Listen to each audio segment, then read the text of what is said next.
as some of us may know, the brain is still developing way into your mid-20s. So that means that children are not as much in control of their impulses, their judgment, rational decision-making. The Trinbago National Calypso Museum is hoping to acquire a plot of land in San Fernando to build a dedicated Calypso museum to preserve Trinidad and Tobago's rich cultural legacy. Organizers shared their plans Saturday evening at an event they hosted to honor several people who contribute to the growth of San Fernando's cultural and artistic heritage.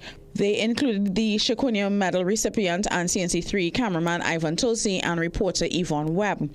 Museum President Morris Edwards said he started the project in collaboration with cultural advocate Junior Business. Morris says Canada-based historian George Mirage plans to donate part of his collection to the museum once a space for it has been found. Over 5,000 copies of recording from the first Calypso monarch to date. Calypsonian from then to now, we have records. He did 2 books, and he's willing to send back all of those things to Trinidad to establish his museum together with Junior Business. Those were your 6 a.m. news headlines. We'll have another news update at the top of the hour right here on CNC3 and the TBC Radio Network.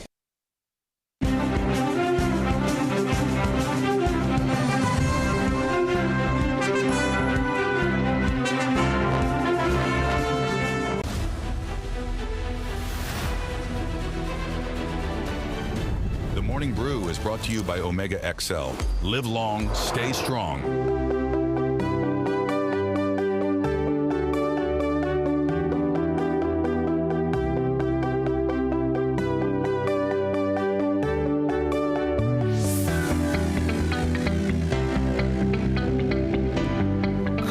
Monday morning, running into a brand new day, a brand new work week. Welcome one and all. Jason J.W. Williams signing on.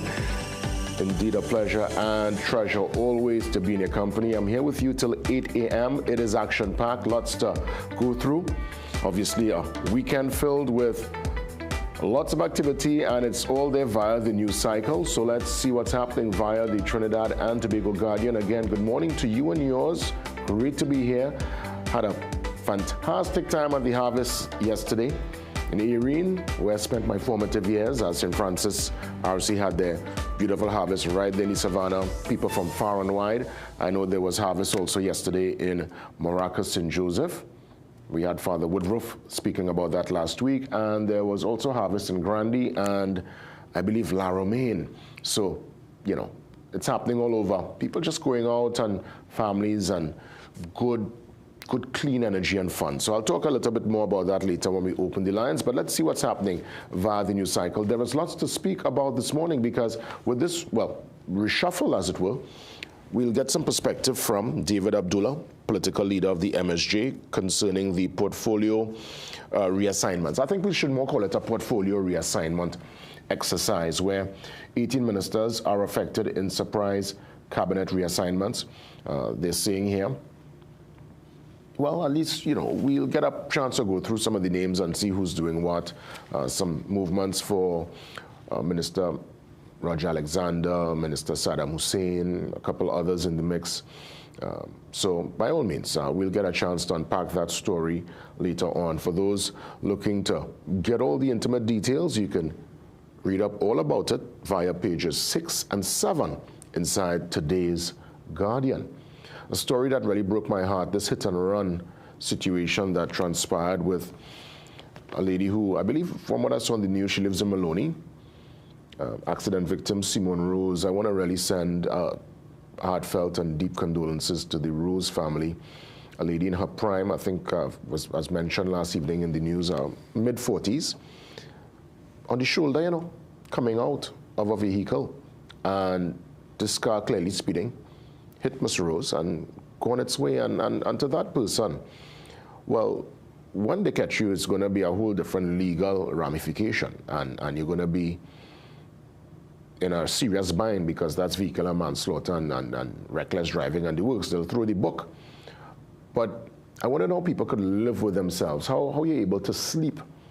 And let me tell you, even if for some reason they might escape the law of the land, that law of your own mind and consciousness, and having to know what you did, and yes, today will turn into tomorrow will turn into next week will turn into next month, but this is one that, trust me, for whoever that is, I can guarantee, and I use my words very, very wise. I choose my words. I don't just speak out of turn, but I could tell you this world is a cycle. It's a globe, and this will haunt you for a long time. So best you do the right thing, because the hit and run, I can't understand it in 2025 that somebody there's the capacity to even do something like that. Again, she's from Maloney Gardens. Died on the spot, you know. Yeah, she exited her taxi on the shoulder, and this person gone zipping past, and nobody was able to really get the details. But most times I've seen in the past where there's a hit and run incident, chances are, whether the person go to fix the car, whether a camera picked them up, there's always some information coming at hand. So if we get any new developments with this most unfortunate circumstance, we will share it with you, and I hope this person really is held to account and there is justice for the Rose family. A miraculous rescue. Girls saved from river after falling into drain. That's a feel-good story. Kudos to all those involved, the fire service, everyone who pitched in to get the 8-year-old young girl out of that particular situation. When you fall in any kind of water course and you're swept away, people fear the worst. And from what I heard yesterday, I had a serious piece of rain here in Port of Spain, down south for the harvest, where I spent most of the day. Brilliant sunshine, granted, while heading to south around Chaguanas, they're about to cover. A dark cloud overhead, the place was overcast. I say, oh, like a rain going on, but down here in Central, never came. I guess it headed more to the northwest. So this is, again, thank God, a feel-good story this morning, and hopefully there is a smooth and easy recovery. We're looking at the development. This one, again, via the southern Caribbean Sea. Yet again, a boat being blown up. This is the fourth incident in so many weeks. We have the video, and while I do the analysis of this scenario, I understand that, yes, there is this push by the government for law and order to cancel the drug runners. And I agree, drugs are indeed a menace to society. It undermines the family, to the society, the community. I myself would have had friends, childhood friends, people you grew up with close, end up on hard drugs, and up to this day, still trying to find back themselves. But we have to question, where is the due process? And where is the said evidence? Because if this is going to be the norm, it's going to be a very, very tumultuous time for fisher folk and for anybody who needs to traverse the waters and the line of workers out there. So Charlotte, let's run this again. You know, I mean, this was all over social media and the internet this weekend. Do we have the video to play, Charlotte? Let's treat with it immediately, right? Again, this is something out of a movie, but unfortunately it's real life. This is not Hollywood. This is not CG. This is not any kind of video game business. This is literally the modern warfare, where someone could sit down in a command center, use a joystick, control a drone, press a button on said joystick, and take out lives. I mean, we're watching this here, folks. It's human beings, people like you and me, flesh and blood, again, being accused of running drugs. But I don't know. Could somebody tell me definitively this morning? Could you, again, I know there are many who defend the government's position, and I'm not treating with that per se. I'm talking here towards U.S. foreign policy. Could someone tell me ultimately this morning that indeed they could confirm with no fear of contradiction that indeed that boat was on its way with drugs wherever? And even if that's the case, so hold on, if we're supporting that, I mean, well, I guess we could just take matters into our own hands if we believe somebody is, you know, out of turn, out of, you know, the disrespect here, there's been some kind of slight. I'm trying to figure out what road we're going down and what can we're going to open by accepting this and by acting like if this is something normal. I'm just trying to figure it out. So when we open the lines later on, I think I really love folks to give me probably, let's extend my perspective. Probably it could give me a different perspective, your sentiment on that development. And if that rubs you, okay, if that's a normal scene for you then.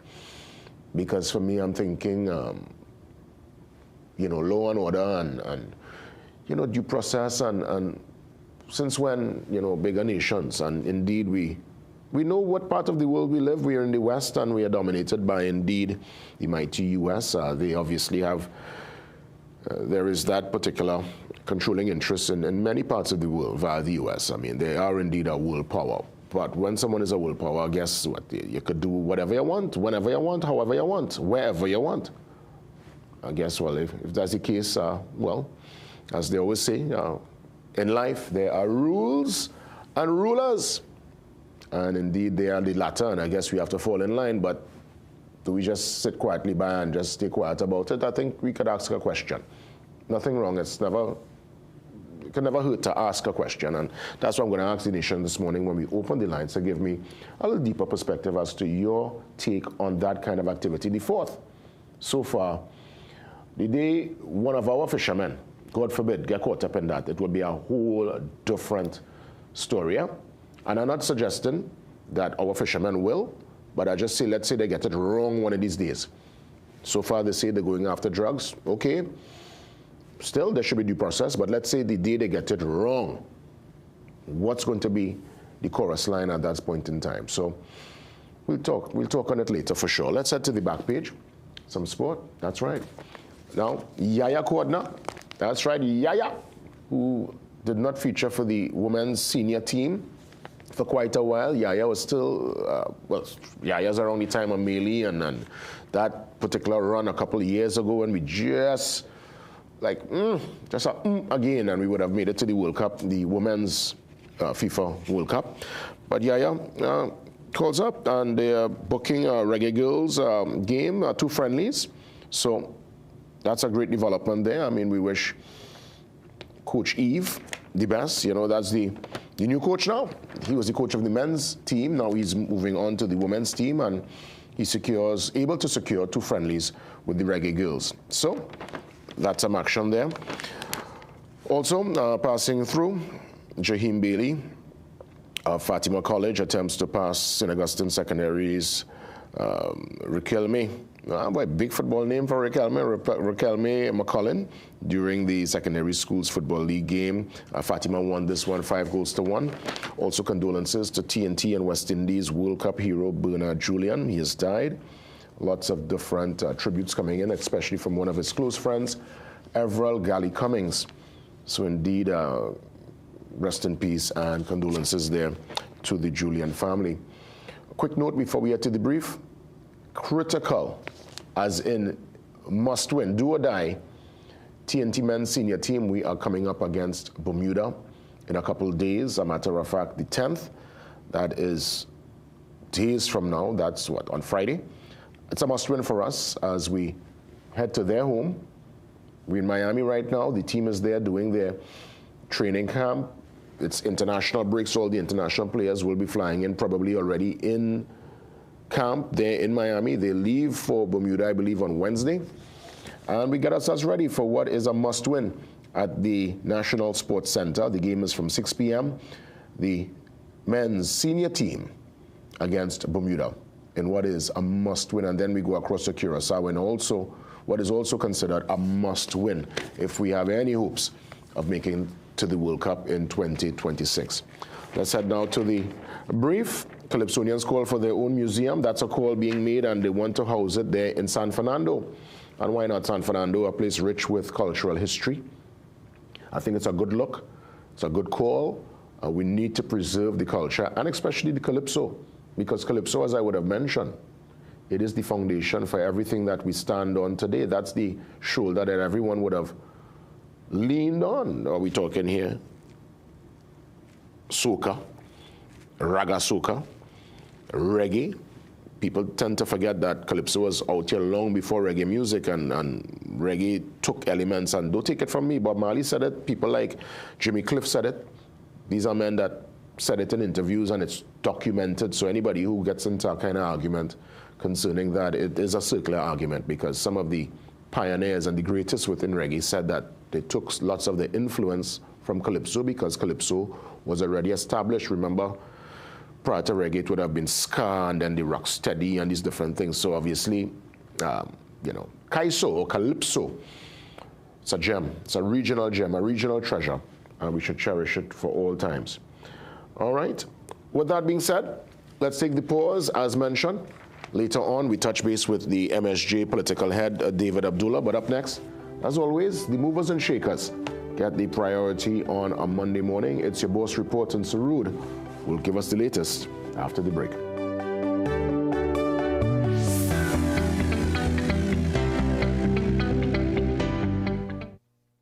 Do you have multiple loans with high installments? Is that weighing you down? Police Credit Union has the solution for you. Merge all your commitments into one manageable payment, affordable interest rate, and a comfortable loan repayment term. Break free from those shackles with our Free Yourself Debt Consolidation Loan. Let PCU be the key to your financial freedom. Apply for a Free Yourself loan today. All loans are subject to normal lending criteria. Police Credit Union, your future is safe with us. Vasu Agarbatti incense sticks offer a bold aromatic fragrance in a variety of scents for all your religious, worship, and meditational needs. Made from the highest quality ingredients for a long-lasting botanical scent. Choose from a variety of options to suit your spiritual and meditational needs. Let the vibrancy of Vasu Agarbatti fill your home with its wonderful aroma and calming effects. Available at supermarkets, puja, and variety stores nationwide. Do you think all dishwashing soaps are the same? With some, they require more effort, and they don't wash as much. Try Dawn and discover its grease cleaning power. Dawn removes stubborn grease easier and faster than others. Additionally, it foam lasts 50% more. With Dawn, you use less product to clean more dishes and save with every wash. Dawn, triple grease cleaning power. Millions of people are attacked by harmful mouth bacteria. The root cause of bad breath, gum problems, cavities, plaque, and tartar. That's why Colgate combined the best science and technology in Colgate Total. Unlike others, its superior formula fights bacteria and creates a powerful protective barrier for up to 24 hours to prevent them from coming back. Take control of your oral health with Colgate Total.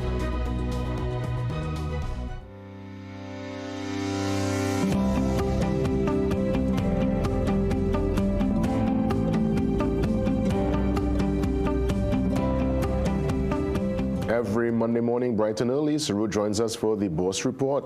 Sarud, good morning. Great to see you as always. Good morning, GW, and good morning, Trinidad and Tobago, and welcome to the Boss Report. Well, today we're taking a look at the financial results of two locally listed Canadian banking giants. Of course, we're speaking about Scotia, Trinidad and Tobago, as well as CIBC Caribbean. Now, both groups would have reported contrasting fortunes for their 9-month fiscal periods ended July 2025, respectively. Let's take a look at what would have occurred and what investors might expect in the coming months ahead.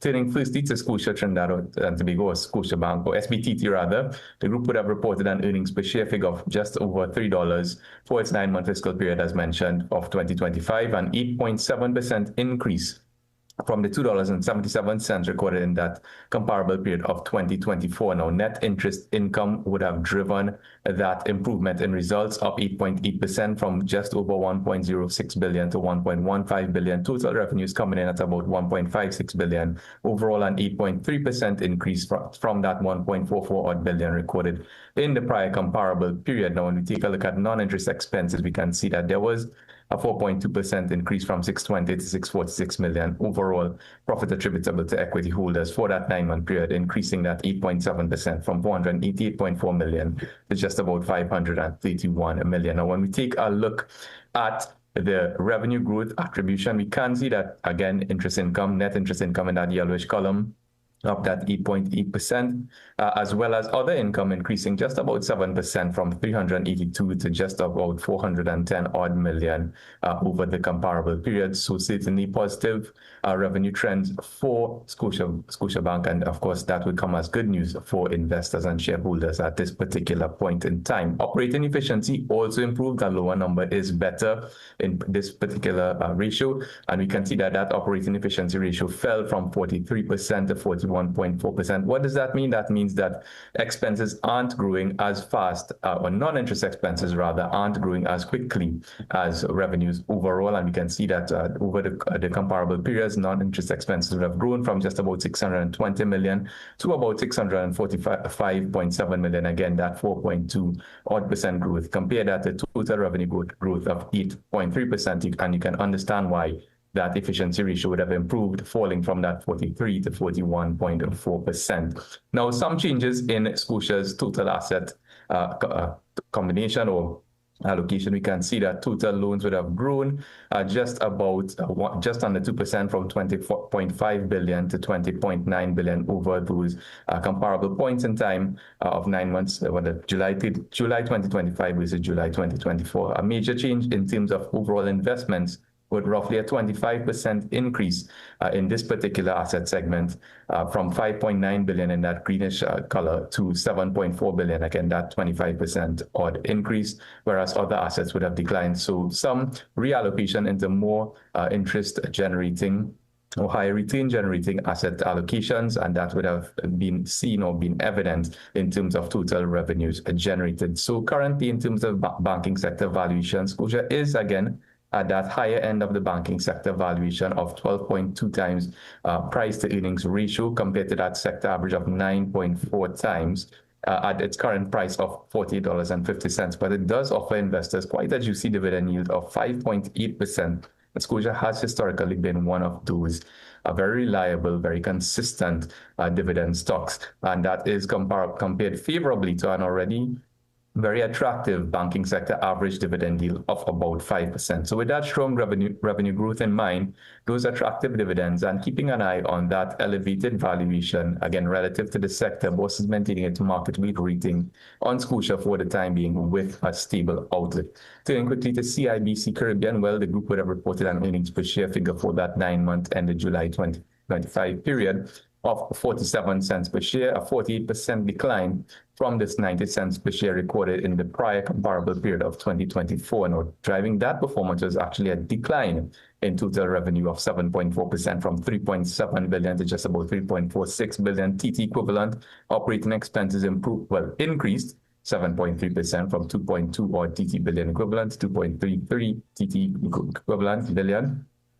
There was a significant increase in credit expenses or losses on financial assets from 17.9 to 234 million, attributable to a particular one-off cost that would have been incurred during the fiscal period, and ultimately that would have led to net income attributable to equity holders falling from 1.42 billion to just about 740 million TT equivalent over the comparable period. When we take a look at revenue composition for CIBC, we can see that net interest income was actually up just about 0.5%, despite lowering U.S. interest rates, which the company or the group would have given guidance over prior quarters that it would impact overall revenue generation as U.S. interest rates would have come down, and hopefully that would have been offset or will continue to be offset by volume growth.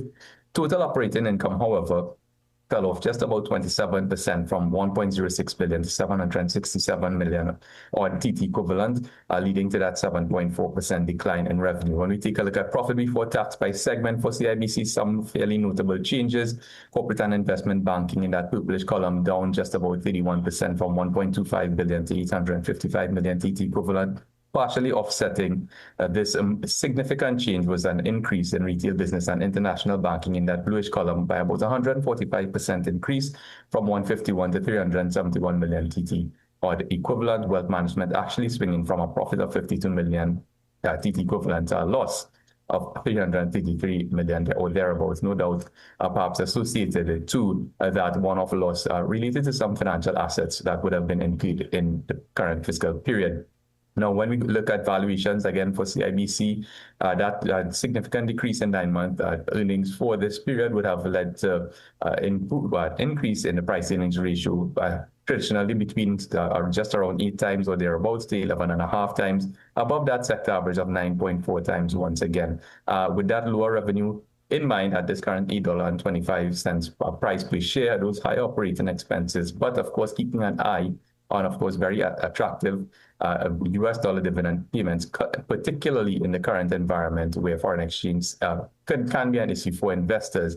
CIBC offers a dividend yield of 4.1% in terms of its trailing dividend yield compared to the sector average of 5%. And on that basis, BOS is maintaining its market weight rating on CIBC for the time being with a stable outlook, given that it's one-off expenses not expected to reoccur in subsequent periods. So that's it for this week's edition. For more information, you can give us a call at 226-8773 or to BOS. Email us at info@bosfinancial.com. And of course, you can check out our website, bosinvestment.com, where all of our research is absolutely free. And you can catch this article on today's business or in today's business section of the Trinidad and Tobago Guardian newspaper. So until next time, stay safe, happy investing, and we'll see you again on the BOS Report.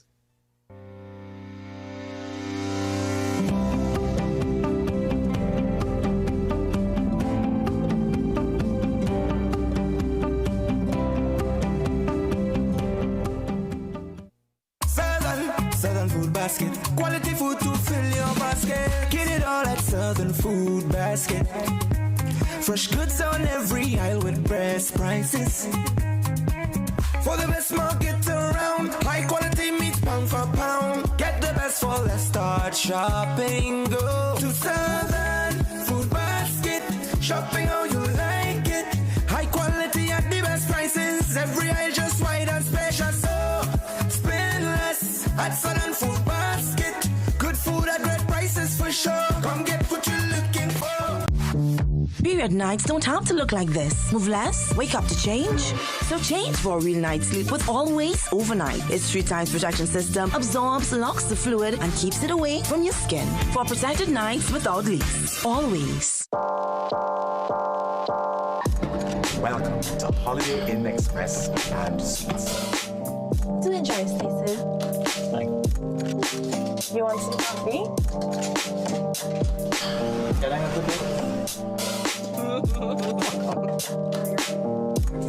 Perfect then. That's exactly what we need. Hey, the pool is this way. Whatever you're here for, we're here for you. Stay smart at the Holiday Inn Express and Suites.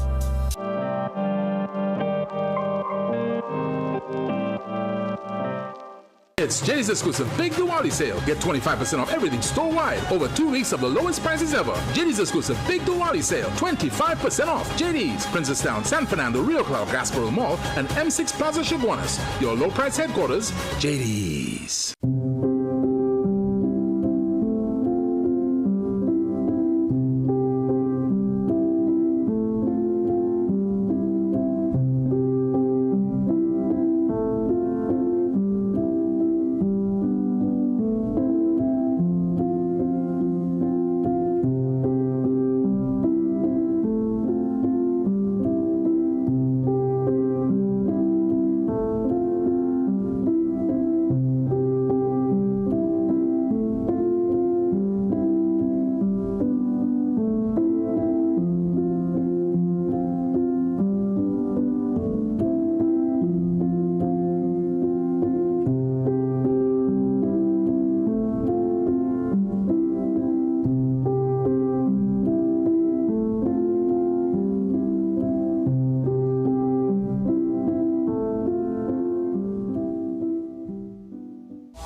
Political leader of the MSJ, David Abdullah, joins me on the Zoom line for discussion this morning on the portfolio reassignments and generally the political landscape. As always, Mr. Abdullah, thank you for the time. I look forward to a very vibrant conversation, as always. Welcome. Thank you very much, JW. Good morning to you and to all tuned in to Morning Brew this morning. Monday morning, start of a new week. Indeed, and we're starting the week with the portfolio reassignments. Were you surprised when you heard the development? And more so, is this within the political landscape in recent history? Would we have seen such a shift so early in a new government's tenure? Yes, I was surprised. In fact, yesterday evening, we were having a meeting of the Activist Council of the MSJ when your producer was trying to reach me. And I saw the call after coming out of that meeting after 7 last night. And when she told me about it, I was surprised, and I was able to get some information, look back at the news and so on. And then this morning took a look at the Gazette to see the actual details. And yes, I'm surprised by it. It's not usual that reassignments of responsibilities would take place in such a significant way so early in the term of a government. It's not a cabinet reshuffle in that ministers were not moved from one ministry to another. What happened was that you had a reassignment of responsibilities so that some ministers now have fewer responsibilities, areas of responsibility, let me put it, areas of responsibility in terms of what government departments or sectors they may be responsible for, and other ministers have additional responsibilities. Some of them make sense. For example, the move of the prison service from the Ministry of Defense, which was Minister Sturge, to Homeland Security Minister Alexander. I think that makes sense because so much interaction takes place between what is happening in the prisons, as we've been seeing during the state of emergency and even before, between the prisons and the police service and so on. So I think that one makes sense. Some of the others, for example, putting the responsibility for NEDCO under the Ministry of Labor and removing it from where it was before, that I think also makes sense. NEDCO for a long time was under the Ministry of Labor, Small and Micro Enterprise Development. Yes, so I think that makes sense. Yeah, Senator Leroy Batiste will now take charge of NEDCO, yes. Yeah, so I think some of them do make sense. Which ones kind of have you scratching your head? Which ones to you looks like a square peg in a round hole, as it were? I don't know why the Prime Minister's office now has so many new responsibilities. For example, home improvement grants, housing and village improvement, self-help housing. I don't know why those have now been added to the Prime Minister's responsibility. I think that doesn't make sense. I think those are previously under housing or community development. Putting NALIS under the Office of the Prime Minister, also I'm not sure why. That was previously under Public Administration and Artificial Intelligence. I'm not sure why NALIS is now under the Prime Minister's office. Putting constitution reform matters under the PM's office and taking it away from legal affairs, I think that makes sense. So yes, there's some that make sense. Power generation going to public utilities, that makes sense because power generation is tied into TNTech and so on. So that one makes sense, and moving it from energy to public utilities. So some of them do make sense. I think some of the specific responsibilities to Minister Devish Maraj as Minister of Justice, moving some of them out of the Attorney General's office and putting it under the Justice Ministry makes sense. But then Minister Devish Maraj is also a minister in the Ministry of the Attorney General. I'm not sure why there are so many ministers in ministries of doubling up their responsibilities.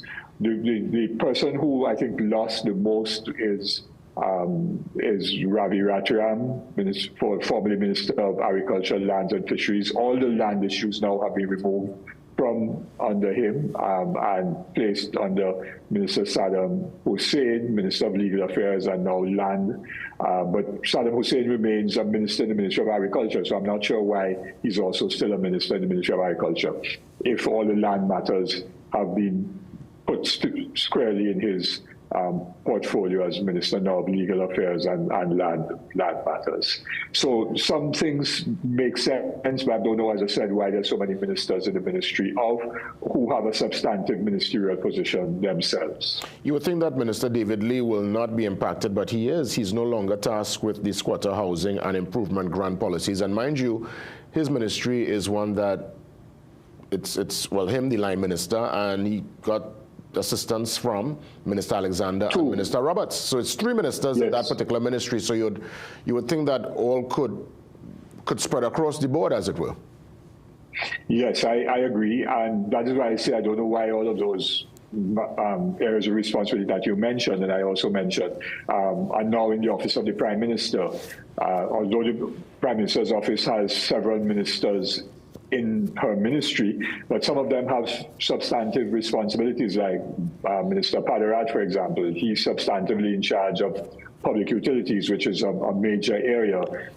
So I'm not sure why home improvement grants, housing village improvements, and so on, self-help housing, and a couple others are now in the PM's office. I don't understand why that took place. I wonder if it probably aligns with the PM's, I guess, her ethos and what seems to be her political mandate of being this caring, motherly Prime Minister, so that she could probably personally get that hands-on as to who is indeed impacted by the grants to help them in terms of bringing their life back to a place of normalcy. I probably wonder if that might be a reasoning.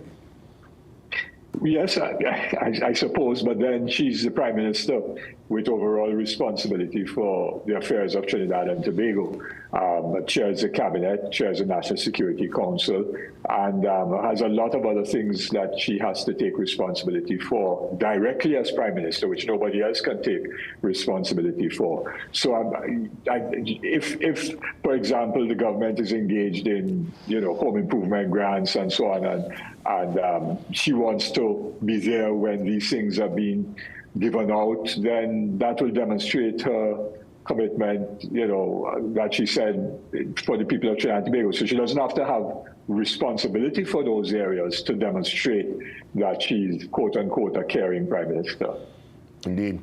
Let me ask, as it pertains to the budget, many thought it was going to be actually today. We've seen actually where the last administration, the PNM-led administration, would have had late budgets. So it's nothing new. When do you anticipate this budget will be read? And more so, what do you anticipate will be the contents of the said budget? Because it's going to be one that everybody's looking on to see what is the mandate, what's the government's policy, and how do they keep the economic wheels turning? Yes, the last point you made is absolutely correct. I think the whole country is waiting for the budget. Many years ago, and I think you're probably old enough to remember, JW, certainly I am, when everybody was tuned into the budget to find out if the price of flour and rice and this and that and the other, would cheese and so on, would be increased, because in days gone by when you had price controls, the prices of goods would be read out in new prices would be read out in the budget if there was a change in the price control arrangement. And so everybody was anxiously awaiting something. We used to go to the supermarket or grocery to try and buy some items before the budget and so on. And then, of course, gas prices used to be announced in terms of increases in the budget, and people would try and fill up their tank with gas. So there was a lot of anticipation or anxiety, if you wish, in years gone by with respect to prices. That has changed as the economic arrangements with respect to deregulation have kicked in. But people would look to the budget in terms of tax measures. Is there going to be a tax break? Is there going to be a tax increase? And so on. And more generally in terms of policy. And the last government, of course, the Minister of Finance burned us with very, very long budget speeches, right? 4 hours and so on. Very, very difficult for everybody to follow those, and therefore to try to, identify what were the key highlights, because he tried to give major policy statements, many of which could have been done by line ministers when they contributed to the budget debate. And he also tried to restate projects that had been started and where those had gotten and that kind of thing. This budget is consequential because it is the first by this government. So it's the first by a new Minister of Finance in 10 years. And given all of the campaign promises by the UNC, as well as what everybody knew before the elections, and which they have now come around to accept, the country's financial situation is not good. We've been running huge budget deficits for years. The situation with Forex is a problem. The issue of employment arrangements, given the fact that CPEP was virtually closed down, URP has been virtually closed down, forestry or reforestation program closed down, and so on. People want to know what plans there are by the government to restructure, because they claim they would restructure. One would have thought that they would have come in with a restructuring plan, having been elected, and implemented the restructuring almost immediately. But 3-4 months have passed, so we've seen no announcements about what that restructuring would look like. So people are anticipating all of that and how they're going to diversify the economy. What are the quick wins to deal with the Forex problem, and what are the more medium-term plans to get economic growth going. S&P downgraded the country recently, and the growth, we had negative growth, the kind of contradictory term used by economists to describe the fact that the national economic pie shrunk in 2024. So all of these things are matters of concern, and it impacts the ordinary citizen, the man and woman on the street, in terms of how are they going to manage their day-to-day budgets to deal with the reality. And let me ask Mr. Abdullah, because the national budget, just like your personal budget, when things are tight, it's a delicate fiscal balancing act. Being able to at least treat with the expenditure and still have something there to either invest or to grow. And every budget is judged. It's the post-budget analysis. The economists, they go through it with a fine-tooth comb, and it's lots of talking points. But on the political side, what kind of momentum, whether good, bad, or indifferent, comes out of a budget so early into an administration's tenure? Will this budget be one that will judge the rest of the new administration's particular, governance and their style? I mean, we're looking at Parliament. They are the ones behind the wheel right now. How important is this budget as it pertains to assessment, a judgment on their performance thus far? I think it's very, very, very important, both in terms of judgment and their performance so far. As I mentioned, those programs that were closed down, how are they going to restructure that? How are people going to get back? Well, remember they said 6 months. They said they gave themselves a 6-month window to come back with a particular new plan for the nation, where they are saying they want it to be more sustainable and more, more structured, as it were. And that window is virtually closed now. They came in at the end of April, and we are going to, by the time the budget is passed, will be the end of October. So that's 6 months. So I think that window has closed, and people can't hold strain any longer. People want to know, how are they going to earn a bread when the day comes. So this budget is consequential, and you're right in terms of the tone, the policy direction. How are they going to deal with the industrial relations matters of outstanding collective agreements and so on? When ministers speak, what are the new legislative matters that they're going to bring to the Parliament? Often ministers will identify that within the coming fiscal year, these are the bills or the laws that we want to introduce or to amend, and as the case may be. So I think a lot is going to be said in terms of this government's ability to take Trinidad and Tobago to a better place and to improve people's lives. A lot is going to be learned in this first budget. It's not as consequential as, say, the 1987 budget, when the NER came into office at the end of 1986. Well, I was small at the time. I remember, I had my mom complaining. She said they took away the cola. I remember value-added tax came into the mix. I was small. I was a little boy, but in the car, you're listening to the adults having conversations. And I remember that time was a very frustrating time of fiscal a very tight time for the country around that 86, 87. It was very tight. I mean, the country was in a worse fiscal situation then than it is now. But we are trending in a bad direction. So, yes, January 1987, the NER government removed COLA. And that was, in a sense, the start of their going downhill. The following year, they took 10% from public servants' pay. At what point they brought in the VAT? Could you remember what point they brought in value-added tax? VAT would have come in around 89, I think, around 1989. Wow. Yes, because there was an IMF structural adjustment agreement in August of 1988. So I think the VAT came in probably in 89. So they reduced taxes on incomes at the top level, and then introduced VAT to compensate for that. So I think it was 89. So there was a series of fiscal decisions which impacted negatively on people. Indeed, and as I said earlier, it's such a delicate fiscal balance. I want to move further afield to another development, this time via our southern seas, and I'm sure you would have seen the video.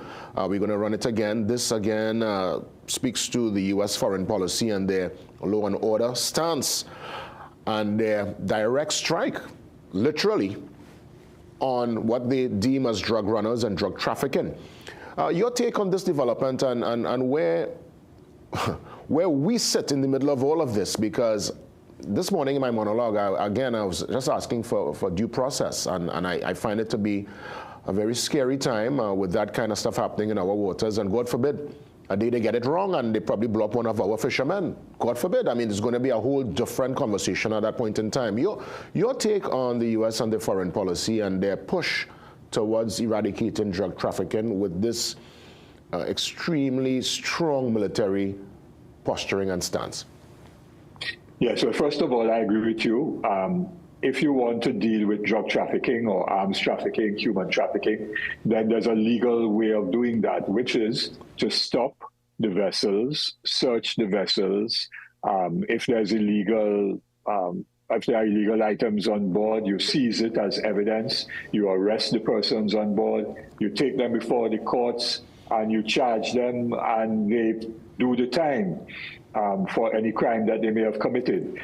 So that is a way to do it, and that has been happening for years. The U.S. Coast Guard regularly stops vessels and seizes drugs and so on. Our own law enforcement, not only in Trinidad and Tobago, but all the CARICOM countries engage in those kinds of joint exercises. There's sharing of intelligence. We have drug enforcement agents of the United States based here in Port of Spain. The ATF agents are here in Port of Spain, and so there's that collaboration. Recently, a whole set of drugs were located down in your original part of the world. Yeah, Deep South, that's right, yeah. Millions. Deep South, yes. Millions, yeah. Yes, which is what you're supposed to do. Intelligence arrives now. I don't think anybody was arrested. I think they did hold somebody, and that led to the intelligence, But I wonder, though, and again, this is just to advance the conversation. Now, I have my particular position on it, but I always listen to people's perspective, and there are many who, they speak to the perils that drugs bring to a community, a country, and we have suffered from it for a long time. And there are many who are of this hardline position that, you know what, is to blow them up, is to treat with them. We're done with all this due process, is to just deal with them and to weed them out. And there are many who actually support this kind of this posturing and this position that the U.S. are coming to us with, And I just try to figure out at what point does this circular argument get to a place of a balance, that we could, yes, have a strong position towards those who are drug runners and, basically breaking law and order, but at the same time do it in a manner that is conducive to just good governance and humanity. Yes, it's once you cross that line and the rule of law breaks down, because that is what in effect is happening. The rule of law is broken down, and the Prime Minister says, well, the U.S. is a sovereign state and they could do whatever they think is necessary. That's not correct. You cannot allow any state to engage in activity that violates the rule of law, whether it be national law or international law and so on. The President of the United States said that there's a war on drugs. but there is no declared, this is not warfare. Even in warfare with two countries at war and so on, or two armies engaged in war, there's no right to summary execution of anybody. You take them as prisoners of war and so on, but you can't line them up against a wall and execute them in a firing squad. What you see there with those boats being blown up is tantamount to people being lined up against a wall and executed by firing squad. So that is against all the norms of international and national law and is patently wrong. And we cannot condone that going forward.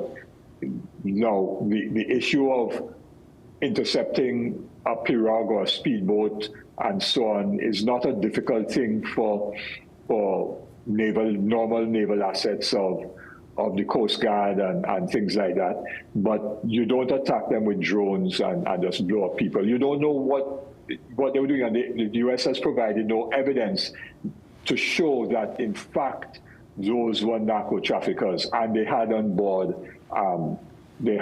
drugs. And narco traffickers are really the guys at the top, not the guys who are operating a boat. They're the drug runners. They're the small fry. They're the drug runners who get paid to do those things.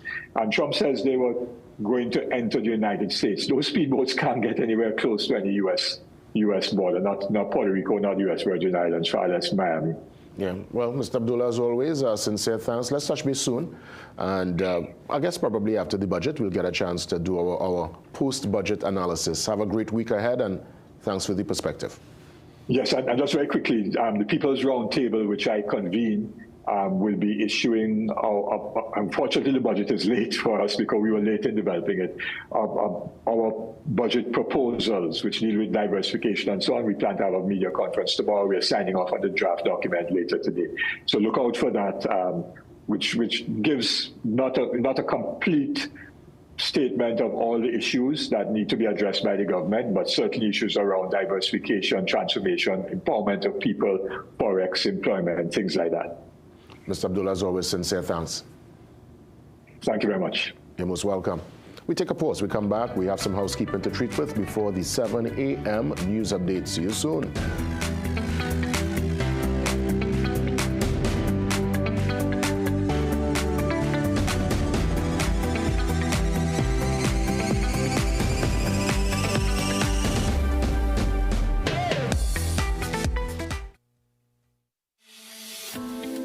Science calls it AMPK, your body's built-in system for burning fat, balancing blood sugar, and fueling energy. Berberine Plus naturally supports AMPK, helping you feel better, live better, be better.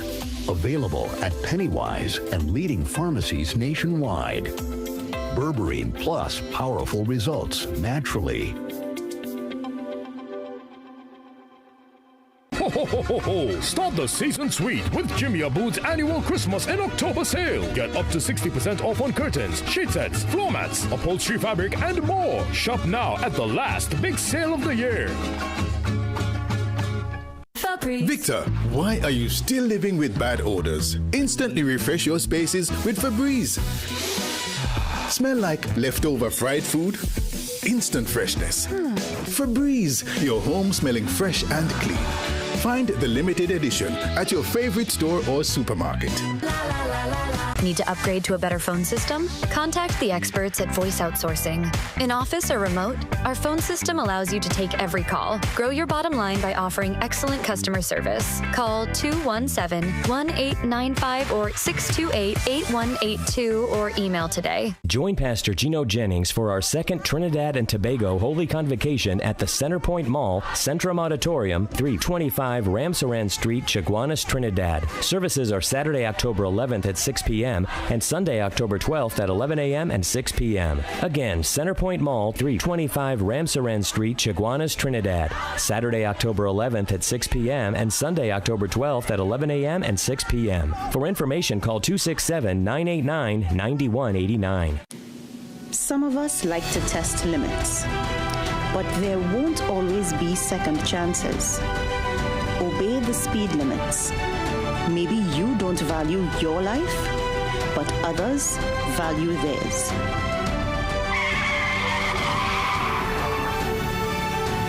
A message from the TTPS.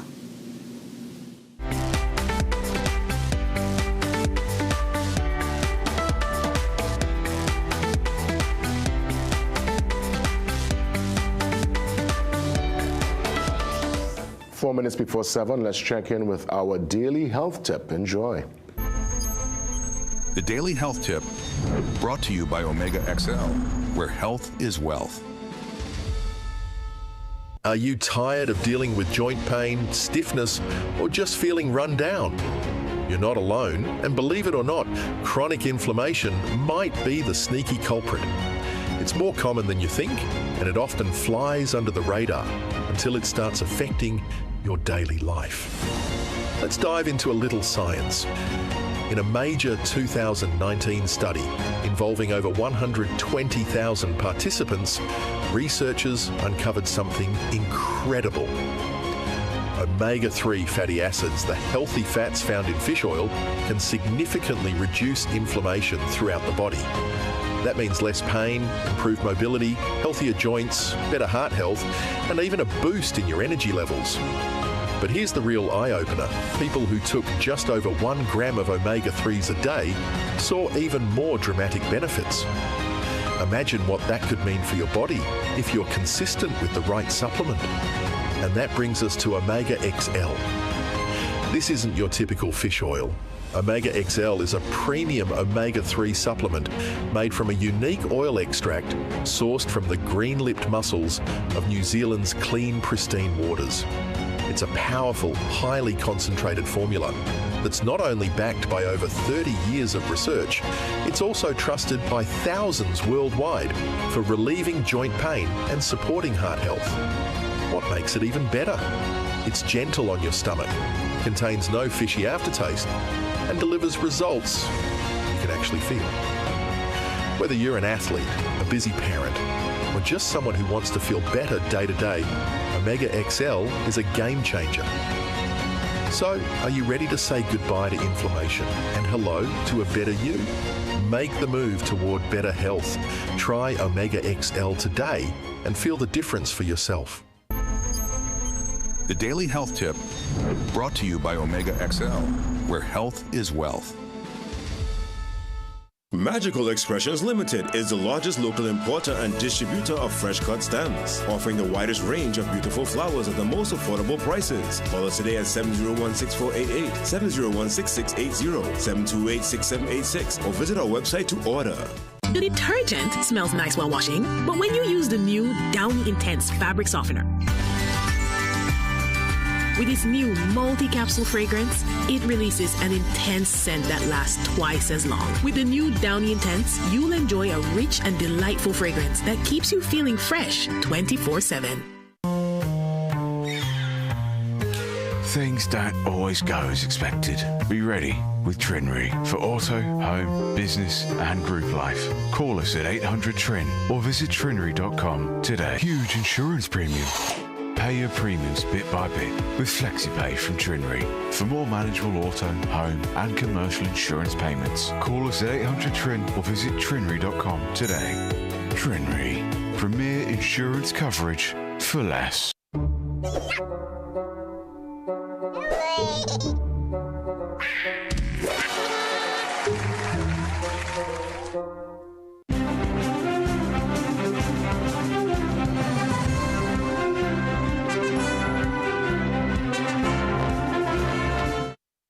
Good morning, I'm Sweeney Gray with headline news on CNC3 and the TBC Radio Network.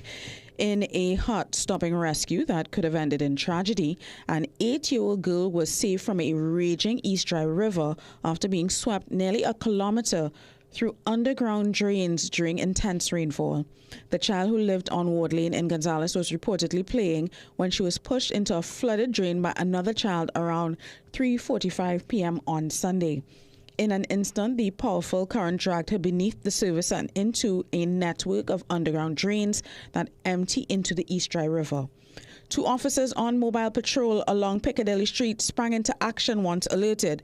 Both men jumped into the murky, fast-moving water and managed to pull her to safety with the assistance of Quarry Street resident Dylan Ramsey. One officer was injured during the rescue. The child was taken for medical attention with minor injuries. Taking a tough-on-crime approach by trying children as adults has been found to increase reoffending. That's according to clinical psychologist Vandana Sue Sankarali, who warns that exposing young offenders to hardened criminals can deepen resentment, anger, and future violent behavior.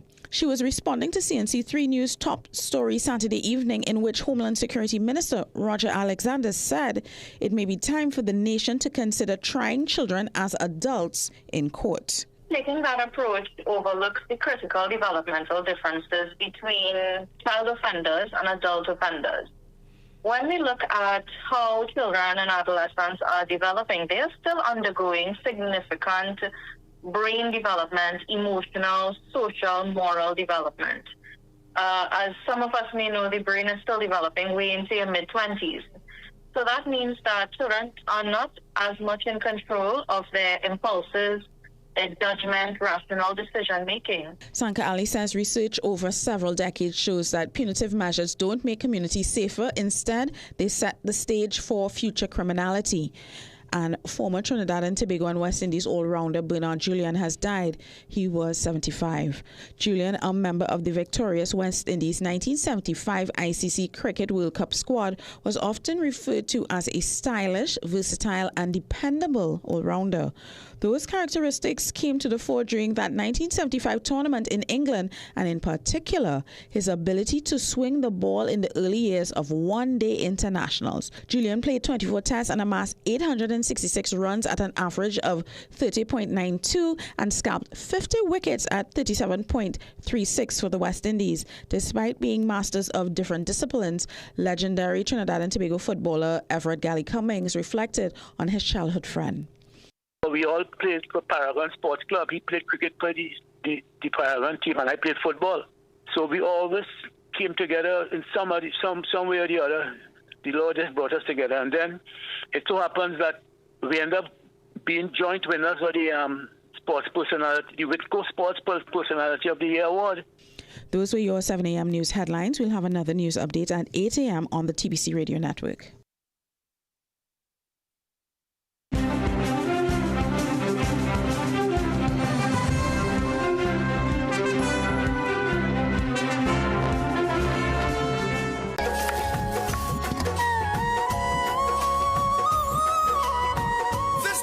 Let the divine lights of the deals bring victory over darkness into your life. Happy Diwali to all. A message from Kaleidoscope Paints Limited. Recession have you down? Don't lose hope. Head on down to Tire Clinic for the recession deals. That should big savings with our road hazard warranty on Dunlop, Sumitomo, and Falcon tires. Available at Tire Clinic, Cuba, Chaguanas, and Pleasance Park. Tire Clinic, a tire for every need. Call 636-8973 or 636-2958. My name is Kyron Pollard, and I approve this message. World-renowned cricketer Kyron Pollard. I've been playing cricket for most of my life, and I don't know what it feels like to wake up and not be sore. If Omega XL works for me, it will work for you. Don't let pain stop you from living your life. Chronic inflammation equal pain and disease. Reduce inflammation, reduce pain. Omega XL can empower you to keep doing what you love. Don't let joint discomfort hold you back. Live long, stay strong with the XL brand. Visit your local pharmacy or health food store today. Millions of people are attacked by harmful mouth bacteria. The root cause of bad breath, gum problems, cavities, plaque, and tartar. That's why Colgate combined the best science and technology in Colgate Total. Unlike others, its superior formula fights bacteria and creates a powerful protective barrier for up to 24 hours to prevent them from coming back. Take control of your oral health with Colgate Total.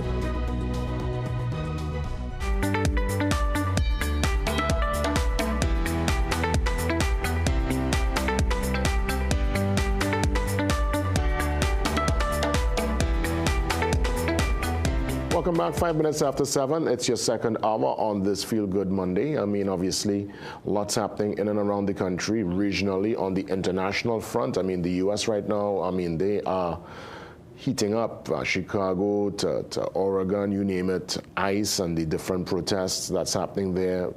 It's, of course, for serious concern. We're looking at Europe and the marches happening all over there concerning the flotilla and the, I guess, detention of many of the humanitarians, who most of them would have been released by now. So all over the world right now, the temperature is up. It's a very interesting time we're in, and it's not even the end of the year just yet, and God alone knows what's going to take place in 2026. But nonetheless, we try to keep the focus and do the best we can do in our small way. Let's open the lines, 624-8721, 627-8658. While we stand by for the calls, so another story here that grabbed my attention inside the Trinidad and Tobago Guardian. I want to take you across to, it is, a matter of fact, let me hear from Shogunas, and then I'll tell you about the story. Shogunas, good morning. Morning, Shogunas. Welcome, welcome. Yeah, I would like to say this. Yeah, go ahead. First of all, was a bit of a dismal performance by the West Indies team, having lost in 3 days. But I think that they need to take the positives out of it. The bowling is not as bad as the batting, right? But if your bowling could restrict a team to 250, but your batting ain't good, they will hardly make 200. So I think that a lot of work needs to be done. When on the political side now, what I would say is that relevancy reshuffle, right? I think that there's more taking place than is being seen, right? And I think that if it is that we need to make certain changes, right, to the benefit of the public, it's all good and fine, right? I mean, I think that would be not true leader. If you are leader of your home, Jason, you would know that, listen to me, if it is that you have 3 sons and one in charge of this and one in charge of that and whatever the case, and you see that for some reason that you need to make a little shuffle around. If you understand what I'm saying? Yeah, of course. Right, concerning who you're giving what duties, who you're giving what chores to, or whatever the case is, right? So being a leader, I mean, you can't really take into consideration what the public will think and what this one will think and what that one will think. At the end of the day, it's for the benefit of the country, and you have to do what it is you have to do, right, Jason? Concerning this whole thing with trying children as adults, a lot of people might say no, but a lot of people will say yes also, because sometimes it's high time that we start thinking that, hear what, these 16, 17-year-olds, they know for a fact that, boy, they go easy on me. I young, I only 18 years and wherever the case is. And a case of that is with no people that chuck that in, but that was over 20 years ago, right? Where they pose as painters in Westmoreland. That's when Chuck Hatton was 16 years at the time and people said I was 31. I'm 29, sorry. Right? And they posed as painters in Westmoreland and they rape and kill 2 women.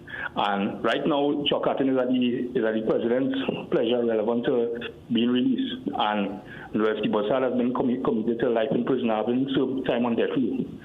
So I think coming down from then 25 years ago to now, things have escalated as for where crime is concerned, right? Not only murders, but all sorts of different crime. And the children today are not the children like we, Jason. Just remember when we was going to school and we can't wait to reach home to see the football, to see Italy playing against England, or whatever the case is, we're waiting to see the cricket. If Lara make the 100 yet, or if Keith Atherton make a 20 runs instead of a duck, or whatever the case is, you know what I'm talking about now? Of course. Right? The children of our days is not the children of today, right? And sometimes we need to take the bull by the horn and deal with them accordingly. All right. Thanks a lot, Shogunas, for the perspective. I'm listening this morning. I'm in listening mode. I just taken in everyone. It's open forum. It's your chance to express yourself. Let's head to Santa Cruz. Good morning. Good morning, Jake. How are you this morning? Good, Santa Cruz. Go right ahead, man. I find you looking real sharp this morning, thinking like you're ready for some big show, something like that. Well, I mean, it's really just, it's for you, really. It's for the nation, I do the black on black this morning. I was feeling in that mood.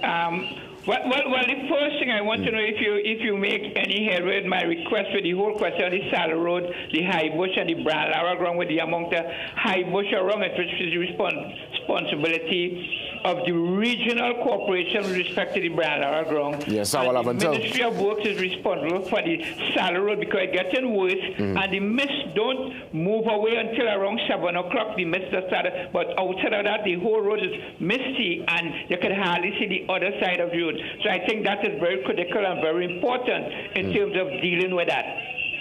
All right. Okay? Well, yeah, for sure. Now, the second thing is that I was reading on the papers yesterday, I think it's Mohammed, the economist name, and Dr. Sawajan, and they were condemning Stuart Young rhetoric and stating that, it's because of the Tobago House of Assembly, why stating that, and she also went on to point out that the UNC inherited debts from the PNM. I want to remind this to economists that when PNM took over in 2015, they had billions of dollars owing to contractors. Billions of dollars owing to contractors. You also had a situation which part the overdraft with the central bank, they had done also that they had gone beyond the limit. And as such, the PNM government had to go to Parliament to actually readjust, the overdraft to get some money borrowed from the central bank because they have already reached the limit. You also had a situation which part the live sport that this year I think people had to pay back the money for the millions of dollars that was corrupt system with the live sport. You also had the First Citizen Bank with millions of US dollars were sent to Dubai. But see, all these things that when economists talking and trying to cut short information about the UNC and creating impression that is the PNM who do this and the PNM who do that, we need to be honest. Because with respect to the Kamala Prasad Bisasa trip, the only economist giving you a fair comment is Mariano Brown, who said it. What did she come back with? Because we still have to pay the 15% tariffs on ammonia and the different things. The rest not saying that, they're creating the impression that, look, she come back with goodies. There is no goodies. There is nothing. Rubio just shook hands. There was no negotiation. He said, go down in Trinidad and tell them that the gas deal is back on. But at the same time, hear what they're saying, Maduro must not benefit. Anybody with common sense would know how you could take my gas and not benefit. This is Mr. Santa Cruz signing off this morning. Economists, do your job and do it properly. Be fair in your judgment. Thank you. All right, Santa Cruz. Thank you. Let's get to Powder Magazine. Let's keep it nice and tight now so we can get as many in this morning. Because I guess Santa Cruz, Shogunas, and sometimes a couple of our callers, they get passionate. And, we like the passion. But, nice and concise so we could get as many in.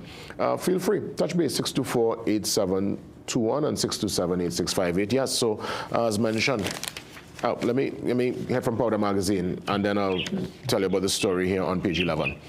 Good morning, Powder Magazine.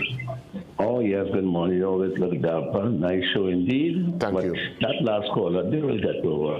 They will get over that defeat. They will get over.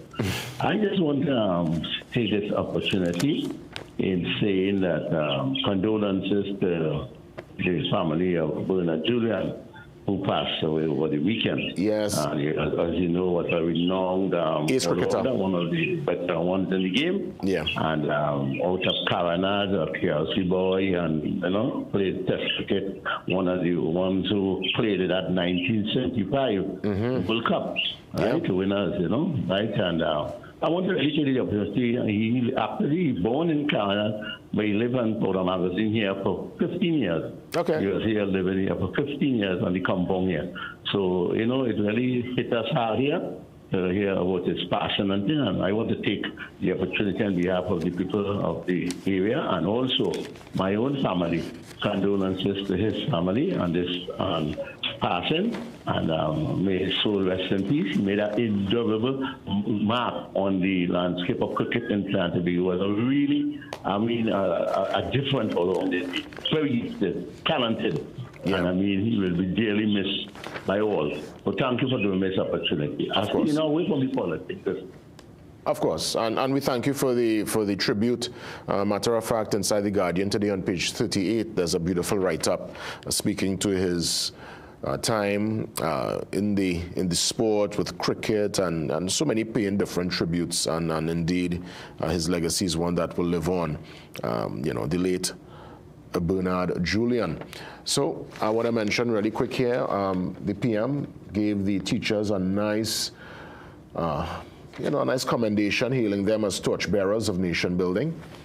So that's one, obviously, we endorse. And again, to all the teachers, you're into the first term of the new school year, whether it's primary, you know, early childhood, secondary. We know it's challenging times, but you go out there every day and you give your effort. Most of them, obviously, on their way already, probably in school, but when they see the replay later on, I'm sure you will smile if indeed that's your profession, that's your vocation. I always look at teaching as a calling. It's a really important role and function. Teachers play such that's an indelible marker. They impact so many young people. And I myself, I would have had the opportunity to teach for just 1 year. It was a really great time. Of course, I kind of did the deep dive into my career. This is what I'm doing now, obviously. But certainly, we commendations to all teachers. Sheldon, I guess we didn't get the footage. Yeah, we'll find, it's something I want to show you before, probably once we get it. Once we get it, I'll try and show you before the end of the program concerning the grass and the way that the grounds are so unkept. But I'll treat with that later on. Edie Stewart joins me. He represents the nurses, and he's going to talk about budget recommendations and more or less what's happening via the health sector. President of the TTNNA, Nurses Association, Edie Stewart, joins me next.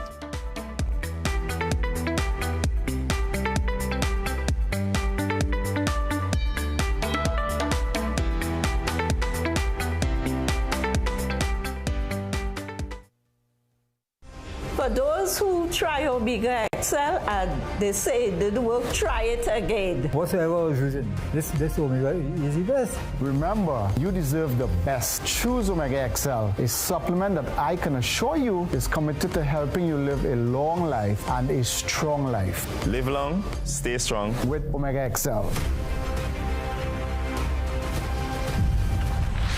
Available nationwide. Visit your local pharmacy or health food store today. I have been shopping at Price Club from the beginning. I love most of all the friendliness of the staff. I shop there because my children love meat and I love it. My favorite section is the vegetarian section. They have such a wide variety, which I love. I have been out shopping, to check out the prices, but here at the Lewis, it's the best. I have tried other places and I came right back to Price Club because they are the low price leader.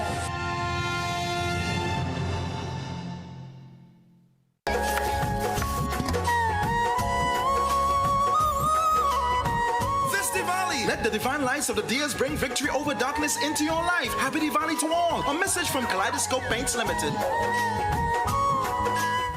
Welcome to ABC Doors and Windows, TNT's #1 destination for the best quality and widest variety of doors and windows. Enhance your space with our premium wooden, steel panels, fiberglass, and steel security doors, complemented by our aluminum, UPVC, and steel windows. Shop for the best quality and service at ABC Doors and Windows. Visit our impressive showroom at 1 Chancatrace, El Socorro South, or call 638-7184 to get started. Trust ABC for a better choice.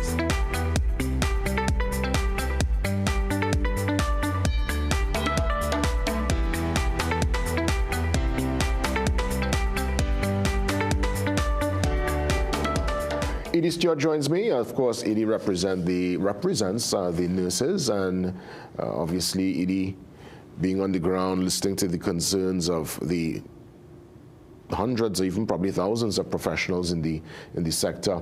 A very important consideration, knowing that the budget is around the corner. We want to get some recommendations from Edie that will impact, and I would say in a positive way, because the nurses need that particular treatment, their particular dedication, commitment, their service is beyond the boundary, and they go really leaps and bounds. And for anyone who would have had a chance to, encounter, go to the hospital for any kind of, treatment, and I mean, nurses, you have to interact with them all the time, and we have to listen to their concerns. So, very important conversation ahead. Edie, as always, welcome, President Stewart. Great to see you. Pleasant good morning to you and your listeners. That's right. You're hearing me well. Yeah, for sure. Loud and clear. And, we definitely want to get some of the concerns with the nurses. But I want to start things off with the St. Anne's facility, the psychiatric hospital. I know there's been lots of talk over the years about, well, from you especially, giving us the details. Very unfortunate circumstance with the facility, the building. We're hearing of closures for certain prison facilities that went beyond its life expectancy, right? And clearly St. Anne's, it's been there for quite a while. Is it that we need to totally shut that space down and create a new facility for those who need that kind of assistance? Or is there room for major renovations on the facility? I want to start there first. St. Anne's Hospital, there are so many different dynamics with St. Anne's Hospital and psychiatric care on the whole. The real plan for psychiatric care is that it's supposed to be delivered within the community. It ought not to be it should be the last resort for you to go to St. Anne's Hospital in the first place. Unfortunately, over the years, it has been the first resort for persons who are suffering with mental illness. So it would take a seismic shift, and there have been incremental steps over the years where it has not materialized 100%, but there has been incremental steps where the different regional health authorities is beginning to take more and more role in psychiatric care. Currently, it's Northwest, where St. Anne's Hospital currently operates, that takes predominant care of most of our psychiatric patients. But slowly but surely, we are now beginning to see the different regions, North Central Health Authority, Eastern Regional Health Authority, beginning to take more of ownership of their psychiatric patients. Yeah. So that is one, to prevent persons from even coming in to St. Anne's. Then there's the other dynamic in terms of St. Anne's Hospital in itself, where it's, there exists a number of reasonably designed buildings. It's a lot of older buildings, which has really been the bone of contention over the years. And are these older buildings, Edie? Some of these buildings... Are they fit for purpose, these older buildings? Are they right now fit for purpose? Not in modern times in terms of psychiatric nursing, not in modern, it doesn't meet the standard of OSH. Most of these older buildings, the windows can't even open. Guys, I tell you, they are very antiquated type style windows, and you have to slide it out, and most of them are seized and rusted and seized, so they can't even open. So basic air transfer, if one was to do an air quality test, St. Anne's Hospital will most likely fail. There's a lot of asbestos, something that has been condemned over the years, that persons have found in some of these older buildings. The plumbing is always an issue because these pipings are all rusted metal pipes. So there are a number of challenges. Over the years, successive governments have tried to modernize some of these facilities, but operating in buildings in excess of a century old, one can only imagine the difficulties that you would face. Similar to Port of Spain prison, St. Anne's Hospital is up there. Some of these buildings, St. Anne's Hospital is up there. So it's a mixed bag. Let me ask, in terms of wage and what's rightfully owed to nurses, where's the conversation in that regard, and do you anticipate the budget will rectify that particular issue? Well, that's $1 million question. And we are the association. I believe we have been fair with the past government in terms of ensuring we dot our I's, cross our T's. We have become the majority trade union. We have gotten negotiation status only in January of this year. because of the tardiness of the very government institution, the Registration, Recognition, Certification Board, which has to grant you approval to begin negotiations. So we have obtained that. Now, when we would have gotten that certification and we lobbied the Prime Minister at the time, Stuart Young, he would have initiated negotiations for nursing and military personnel. Elections would have come. That has now come to a halt, and the government has signaled, following the budget of 2025-2026, the negotiations will resume. So we have been patient, despite our membership lobbying us. No, we need to move our 2013 salaries to 2025 living perspective. We'll be going very strongly in terms of negotiations and demanding negotiations resume for our nursing and military personnel. Really and truly, it is really insulting for nursing and military personnel to be paid the salaries that we currently receive in 2025. It's totally unacceptable. Unlike some of the other sectors, which some of them have already accepted the offers of the past government. We weren't that fortunate to be able to be offered some of those past increases. So, whereas a number of other sectors are at 2019 levels, some are at 2022, nursing and healthcare remains at 2030. So we are way behind the curve, and we would definitely want to see clear indication within the budget that provisions have been made for an increase in salary, and sensible increase, because we have been, unfortunately, because we are under the wider public sector, our salaries have really remained suppressed compared to some of the other professions that we work alongside. So it's really, we'll be looking forward to the budget. Let me ask President Stewart, what's the current status when we consider the capacity within the public health system? We're talking here from St. Anne's to the maternity wards. Is it that the brain drain you spoke of really extensively over the last couple of months, does it still impact the system? What we're looking at in terms of nurses to the amount of patients in a ward at any given moment? Is the capacity up, or is it still very much one where more patients than nurses and people under strain? What's going on there right now? What's the current status? Well, it is getting worse on a daily basis. I believe all patients who enter our nation's hospital will be feeling that shortage. They will be feeling delays in healthcare. They will be feeling delays in surgeries. They will be feeling the quality of care being dropped. We had a meeting with both ministers, the Minister of Health on Thursday and the Minister of Tertiary Education on Monday.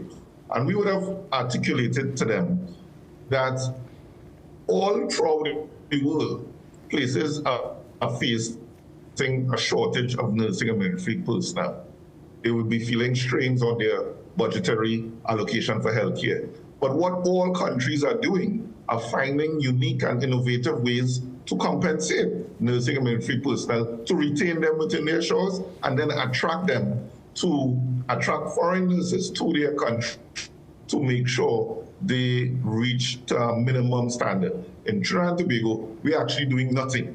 We are actually almost promoting some of our nurses to leave by suppressing them in these worsening conditions. I can tell you in maternity, we have been having almost daily complaints from our nursing and midwifery personnel in the midwifery departments, particularly at Mount Hope Women's, which is supposed to be a baby-friendly hospital, but it is not staff-friendly, it's not patient-friendly by any stretch of the imagination, where you don't have basic supplies, ink pads, sheets, syringes. So it is getting worse and worse. And one of the things we spoke to the Minister of Health about only on Thursday, that if we do not see a specialized funding towards the healthcare sector. For instance, property tax was directed specifically for the regional corporations to supplement their income and be able to undertake some of the infrastructural works and cleaning and whatnot. So it was supposed to go direct to the corporations for them to access. We would want something similar for the health sector, and everything should go back to central government for them to determine how to use funding for healthcare. So we would want the national health insurance system to come on stream, where that will be a source of funding specific for the health sector, and governments cannot unilaterally take that funding and use it for some other unnecessary means, unnecessary purpose that is not in alignment with improving the quality of healthcare in Trinidad and Tobago. So that is, if we don't see national health insurance system in the budget, come to feel disenfranchised that our government is not working for us.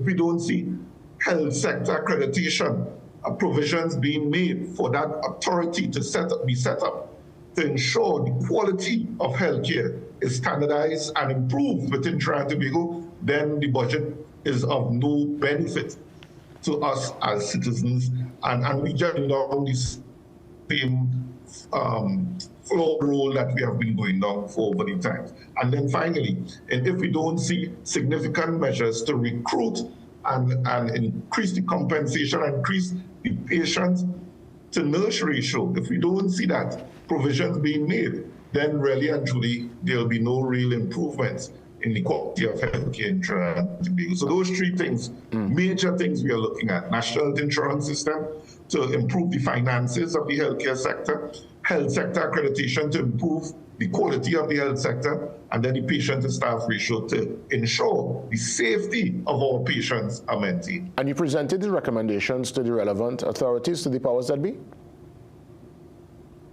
Definitely. As we said only last week, on Monday to the Minister of Tertiary Education, and on Thursday of last week to the Minister of Health. And based on the frequency of the discussion and the discourse, you felt a sense of optimism? Is it that they're going to take these recommendations to heart and apply it in real time? In terms of Ministry of Tertiary Education, we came away a lot more positive because it clearly indicates that Professor Prasad is a little more accurate with how he envisions improving tertiary education and specific nursing education.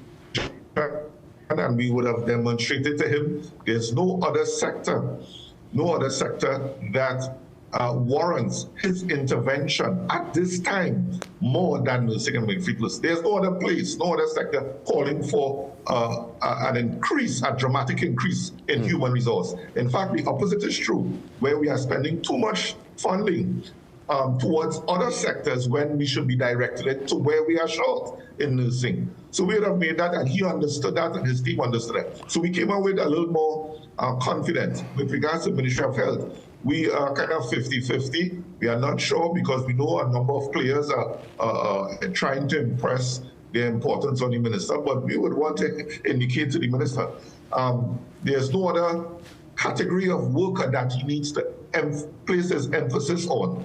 And we really hope he does he takes the long-term vision to ensure all of us benefit. We are seeing it on a daily basis.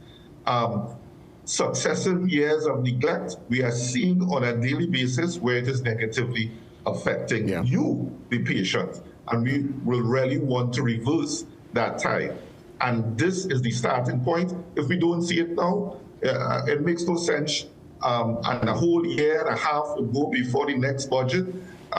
You would have lost significant time in trying to implement these major systemic changes in terms of national health insurance, patient to staff ratio, health sector accreditation. You can't start that 2 years and 3 years down the road. You have to begin the work now for it to be successful within your tenure. President Stewart, as always, sincere thanks. Keep us posted. Let's have a post-budget discussion to see if some of these recommendations would have been applied and how it could now positively impact the nursing fraternity. All the best to you, President Stewart.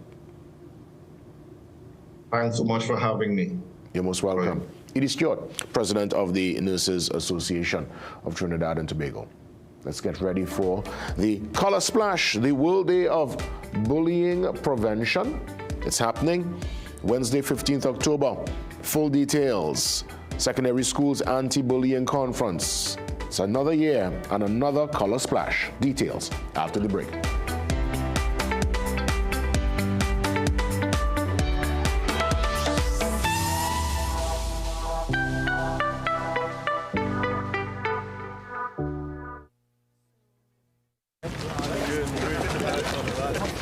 Okay, I see you. Okay, let me see you, Cherry Hill. Yeah, now take it back. Let me see you rock off, shake off. Let me see you rock off. Let me see you kick right, now kick left, now step forward, now step back. Lucasade, bring the energy. Join Pastor Gino Jennings for our second Trinidad and Tobago Holy Convocation at the Centerpoint Mall, Centrum Auditorium, 325 Ramsaran Street, Chaguanas, Trinidad. Services are Saturday, October 11th at 6 p.m. and Sunday, October 12th at 11 a.m. and 6 p.m. Again, Centerpoint Mall, 325 Ramsaran Street, Chaguanas, Trinidad. Saturday, October 11th at 6 p.m. and Sunday, October 12th at 11 a.m. and 6 p.m. For information, call 267-989-9189. Diwali specials at Food Basket, Arima, Chaguanas, Champlain, and Gulfview. Nestle reconstituted 1 liter milk, 2 for $24.95. Nestle's green butterfly milk, 250 ml, 3 for $18.95. Good and natural cream of wheat, $14.95. Potatoes, 10 pounds for $20. Onions, 4 pounds for $9.95. Supercow full cream milk powder, 800 gram, $37.95. Shub Diwali from Food Basket. 4 locations: Arima, Champlain, Chaguanas, and Gulfview.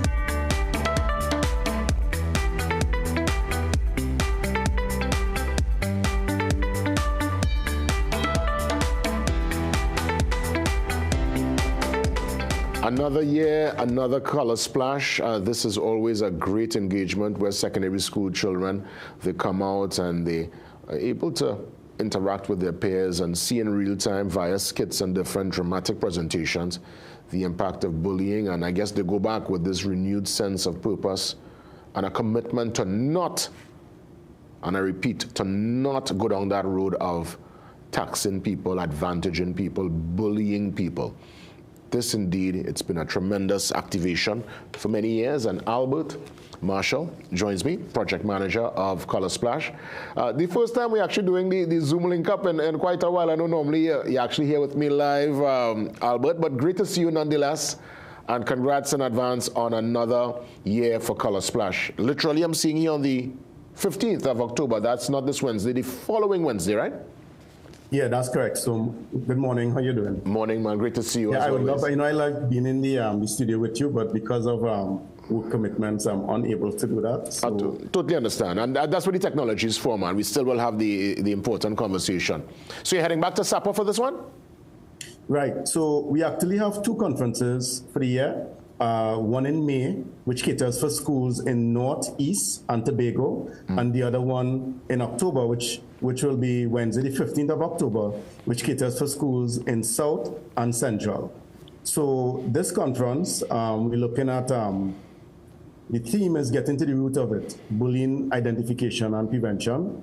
So we're going back to the fundamentals, and the objective is to educate the students about the different types of bullying, enabling them to identify such behaviors and to seek help from a responsible and trusted adult. What are the different types of bullying, if you could expand on that? All right, so the different types of bullying, you have physical bullying, which we all know, the terms of fighting and things like that. You have verbal bullying, abusive language. You have social bullying, which is very common in the all-girls schools. You have cyberbullying, which this is the most common one right now, which is the cyberbullying, especially during COVID. Cyberbullying was very commonplace. You also have sexual bullying and also psychological bullying, whereby, like threats and stuff like that. Tell me some more about the social bullying you mentioned, because you said that happens predominantly in the all-girls schools. Give me an example of a social bullying scenario.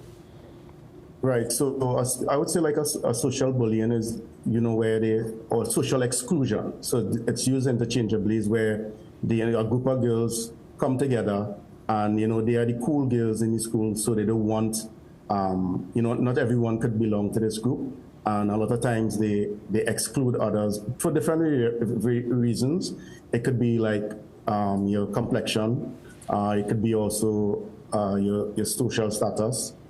You could also be in terms of the way if like my parents have more money than your parents, so things like that is some of the common aspects of the social bullying. Wow, and all these things are, of course, commonplace, unfortunately, in the schools.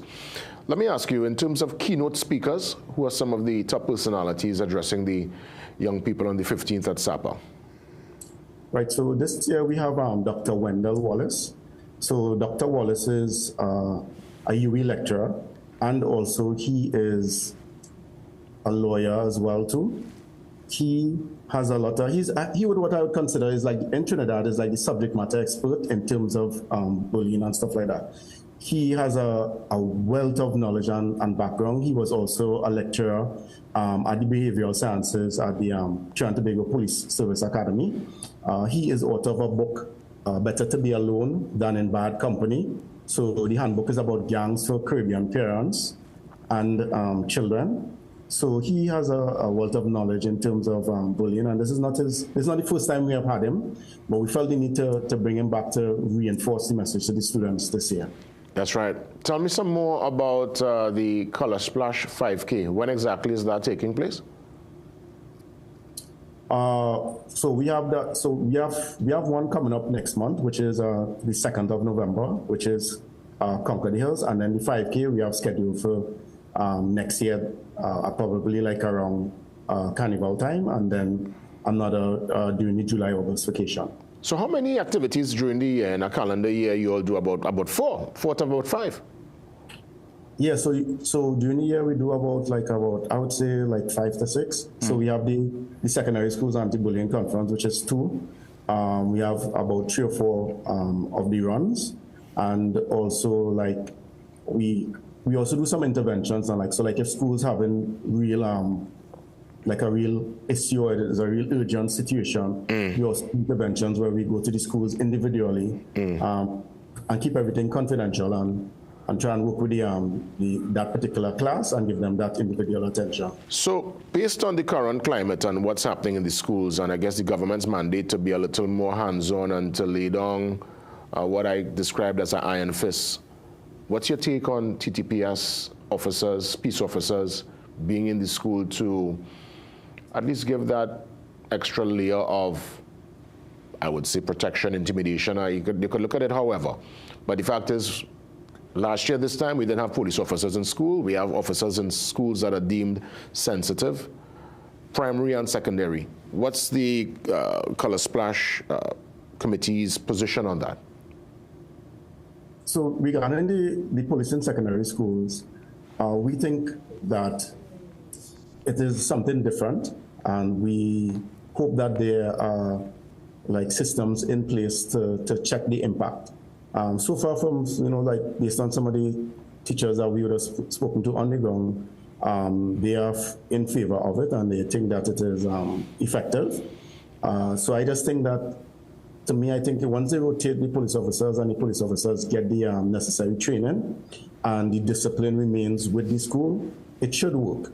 So it's a different approach. So I would say let us observe, assess, evaluate, and then see how it works. So we believe that we should give it some time and see how it see the impact that is going to have. Additionally, what we think they should do is so there are 2 sets of there are guidance officers and there are social workers. So you have guidance officers whereby in terms of your career, and that's the person the student is supposed to go to, and then the social workers deal with any of the soft issues happening at home.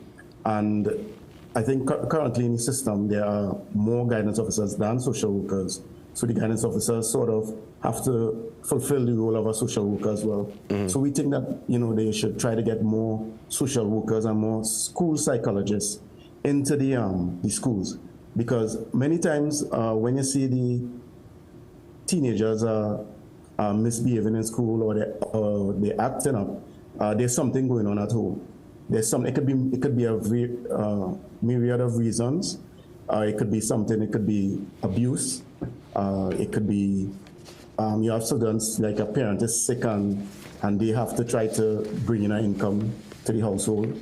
So there are various reasons, and we think that a lot of emphasis needs to be placed also on getting the school psychologists into the schools. They need more of those to try to treat and to speak to the students. For sure. So I think that is very effective, because I think people think that mental health, there's a misconception, because we've seen it already, whereby you had like a former UE principal. His son had the scale offense and tried to steal an airplane. And, they were saying, that has to be mental health because, he has everything. He's going to the top school in the US. Why would he do something like that? So let us look at the other way.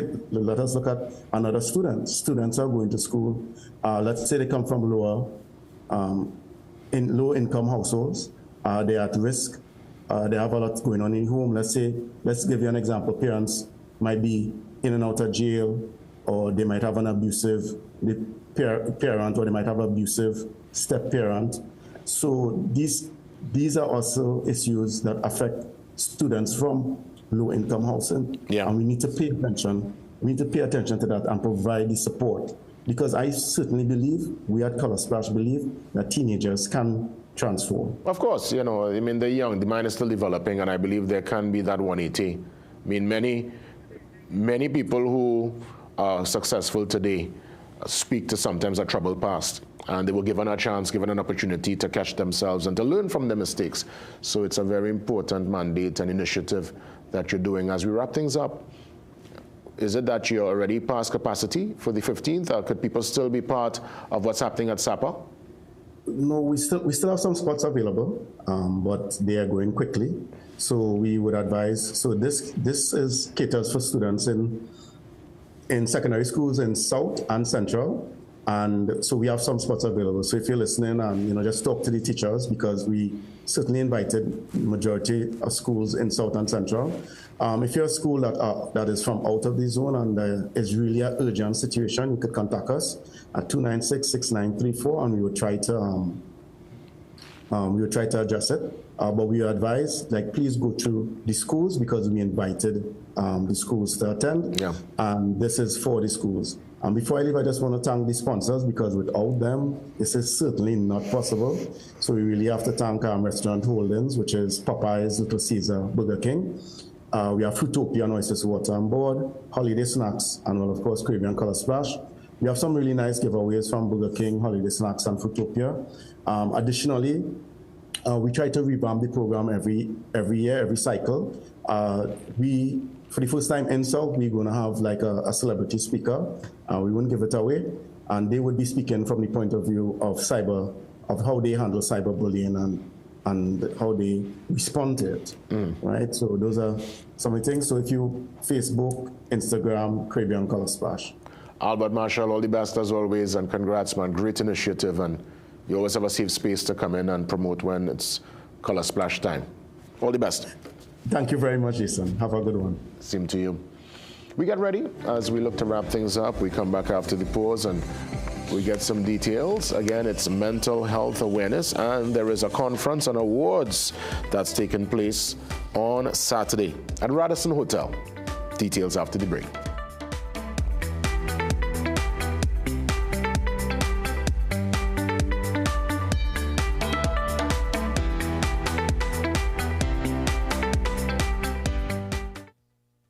Tile Depot Diwali sale on now. Stunning floors at dazzling prices. 12 by 12, $750. 17 by 17, $975. 18 by 18, $995. 20 by 20, $15.95. And 22 by 22, only $20. Visit Tile Depot Limited today at Banyan Chase Village. Call 234-4402. Magical Expressions Limited is the largest local importer and distributor of fresh cut stems, offering the widest range of beautiful flowers at the most affordable prices. Call us today at 701-6488, 701-6680, 728-6786, or visit our website to order. The season of lights is bright and tasty with Royal Castle's delightful veggie burger made with a healthy and nutritious patty. It's great on its own or in a combo with one side and a 16-ounce drink. So whether it's lunch, dinner, or a snack, Royal Castle's veggie burger fits right in with your fasting and festivities. Happy Diwali from Royal Castle. Would you recommend this product to younger people? Age doesn't really matter. So I think if I was 17, 18 and I get introduced to these products, I would maybe be Superman. So More Superman? More Superman. Absolutely outstanding.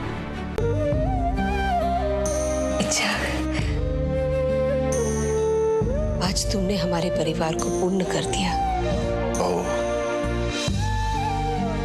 आज तूने हमको सारी दुनिया की खुशी दे दा। Doctor, क्या doctor? वो बच्चा। Love, betrayal, and secrets unfold in Uttaran. The drama continues. Weekdays at 6 p.m. only on CNC3.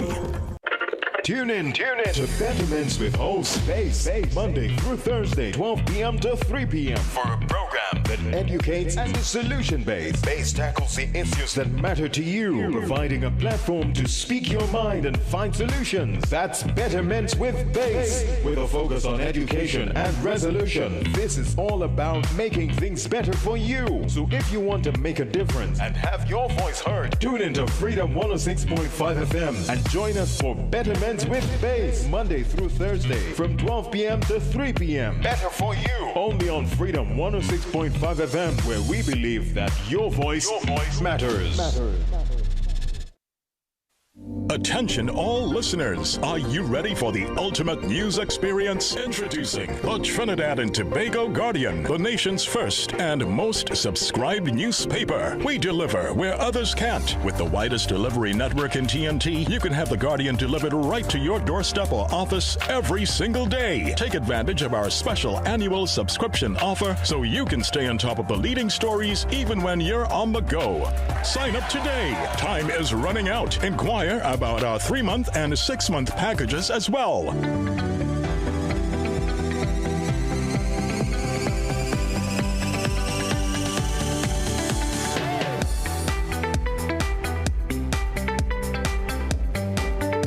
So there's a mental health conference and awards ceremony that's taking place on Saturday at the Radisson Hotel. I want to welcome the president and the treasurer of the Trinidad and Tobago Association of Psychologists. We have with us President Kelly McFarlane. Good morning to you, President Kelly McFarlane. Good morning. Good morning to you and your treasurer. Yes, indeed, Idris Hussein. Idris, good morning to you, sir. Hi, good morning. Fantastic morning, guys. Let me get some details because I know we go till 8 and limited time. I want to find out your target audience. Who is this particular conference and award ceremony for exactly? I'll start with you, President. It's for every single body, students, professionals from all fields, of course, mental health professionals, people who aren't professionals, just people who, anybody who's interested in understanding mental health care and mental illness, mental health and mental illness, anybody who is interested in knowing how to help themselves or how to help others, anybody who's interested in overall health care, self-care, all citizens are welcome. Mental health is not an exclusive thing. Sorry, mental health isn't an exclusive thing, and we want everybody to be included. So it's for all of you. Indeed, well said. Let me get some details from the treasurer as to start time. Is there any particular cost attached, and how does one register or start the process to be there on Saturday?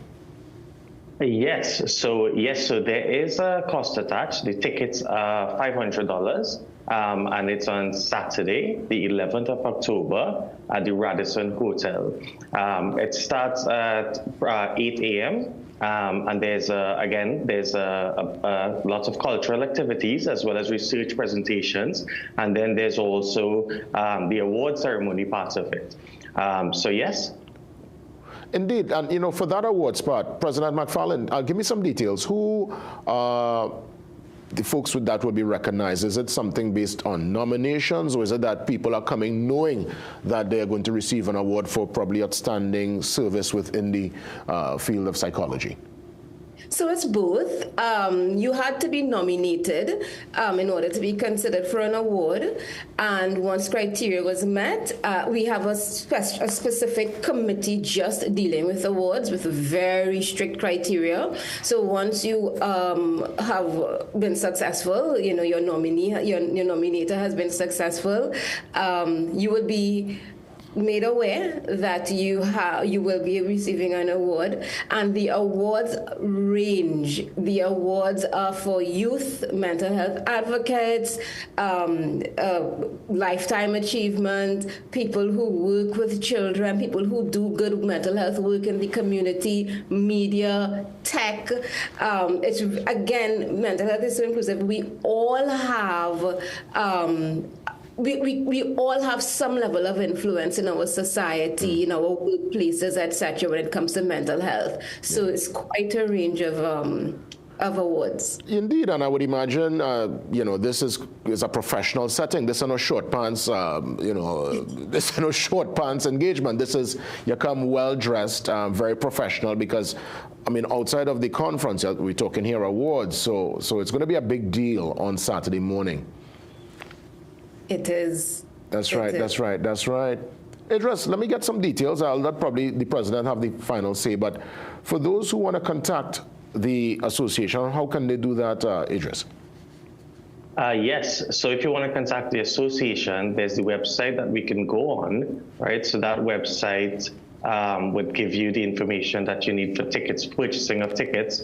So we have the TTAP's website, right? psychologytt.org. You can go from there and buy the tickets on the Trinidad and Tobago Mental Health Conference section. Indeed. As always, we look to wrap things up, but I'll let the president put in the closing word. Any parting advice, words of encouragement, as we all understand the importance, the paramount importance of mental health and being able to be aligned and be balanced. President, I'll let you have the final say. Sure. I'll just say that our theme is breaking barriers and building resilience. It's around that. And the first way to break barriers and build resilience is to know and understand what you're experiencing, to know and understand what mental health looks like and what mental illness looks like and how you can help yourself. So education is key, as we always say. Come on down and learn things that even professionals that we've never known before. Well said. And as mentioned, it is a professional setting, so come well dressed and come with an open mind. And congrats in advance to all those who will receive awards for their outstanding work on Saturday. Congrats in advance, guys. All the best. Thank you. Thank you. You're most welcome. The Trinidad and Tobago Association of Psychologists. I'm sure many did not even know there was an association of psychologists, but we congratulate them for the work, and we wish them the best with their awards and conference on Saturday. With that being said, it's been a great first installment for this brand new week. Today, of course, the 6th of October, and we are moving full speed ahead. Action-packed week. It's in front of us. Let's go forward safe with that sense of purpose. And as always, a sincere thanks for being part of the show. God spare. I'm back for more tomorrow.